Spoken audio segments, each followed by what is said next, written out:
Under construction pa ang gusaling ito sa Brazil na masunog nitong Huwebes Santo. May mga debris pa na bumagsak.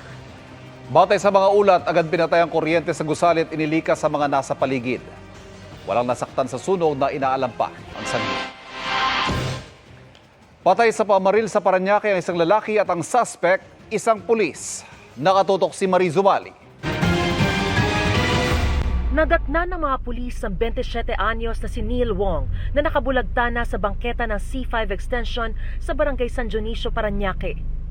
Kwento ng isang saksi, nakita niya ang biktima at isa pang lalaki na nag-uusap pasado alas 6:40 kaninang umaga. Kalaunan, Pang. Nakita ko bumagsak na ho yung biktima. Tapos sinisigawan ko ho yung suspect. Sabi ko, "Hoy!" ayon sa Parañaque Police, sinubukan tangayin ng suspect ang motorsiklo ng biktima pero di niya ito napaandar kaya tumakbo na lang. Sakto namang may nagpapatrolyang pulis kaya naaresto ang suspect na napag-alamang pulis din. Ayon sa Parañaque Police, aktibong miyembro ng Mobile Patrol Security Unit ng PNP Aviation Security Group ang suspect. Nakuha sa kanya ang service firearm, mga bala at 2 cellphone ng biktima. Ang motibo na nakikita namin dito, yung robbery. Hindi nagpaunlak ng panayam ang mga kamag-anak ng biktima pero lumalabas na naroon siya dahil nasiraan daw ng motorsiklo. Itinanggi naman ng suspect ang paratang. Bigla niya akong binato. Out of nowhere. Kala ko hindi niya sinasadya. Tapos maya-maya bigla niya akong minura. Kaya ako nagawa yun sa kanya. Nagawa yung ano? Ayun, nung binaril ko siya. Humihingi ako ng tawad sa lahat ng kaanak, sa mga magulang, tsaka sa mga mahal niya sa buhay. Kakasuhan ng Parañaque Police ang suspect ng robbery with homicide. Tinitingnan din daw nila kung sangkot ba siya sa iba pang mga insidente ng agaw motor habang nagpapatuloy daw ang operasyon ng mga pulis para mahuli ang posibleng kasabwat nito. Para sa GMA Integrated News, Mariz Umali, nakatutok, 24 oras.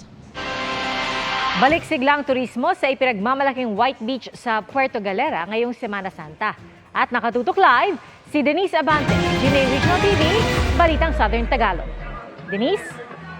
Pia, kanina magtatanghali, hindi alintana ng ilan ang init ng panahon, makaligo lang sa dagat at ma-enjoy ang kanilang summer vacation. Asul na dagat, puting buhangin at water activities sa ilalim ng araw. Ang mga bentaheng ito ng Puerto Galera ang ine-enjoy ng mga turista. Bitin. Yes! Oo, babalik talaga. Sabay-sabay nga kami nalaglag. Gawa ng na-stress sa trabaho, mabawasan man lang. Enjoy naman po. Iyan din ang hanap ni Eljen at mga kaibigan. Kaya heto at nasa Puerto Galera na sila matapos ang ilang buwang pagpaplano. Bukod sa first time ko dito, marami akong narinig na maganda dito. Napaka-welcoming talaga ng mga tao. Sa Puerto Galera rin nag-Holy Week bonding with family ang OFW na si Rico. One of the best, di ba? Puerto Galera. Pag ang mga anak mo ang makikita mga bata nag-i-enjoy, masaya ka na rin. Inaasahan ng Puerto Galera LGU na mahigit 17,000 ang mga turista ngayong Holy Week. Nagkaroon po kami ng mga preparations for the sites po para mapalinis po namin at makita ang safetyness po sa aming bayan. 24 oras nakabantay ang Puerto Galera Municipal Disaster Risk Reduction and Management Office.